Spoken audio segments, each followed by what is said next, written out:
For this, that wouldn't even catch me in a room for that. Any sort of, let alone having a conversation with her. But I was going to say thank you to Glory for giving me this opportunity. Now I'm the first person in my family to go to the police station. Not because I've committed a crime.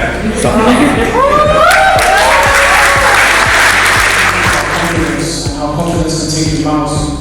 I personally, I'm not really confident, I'm really quiet, I allow people to talk for me. But with this program, I've been able to learn the confidence within me and be able to express myself.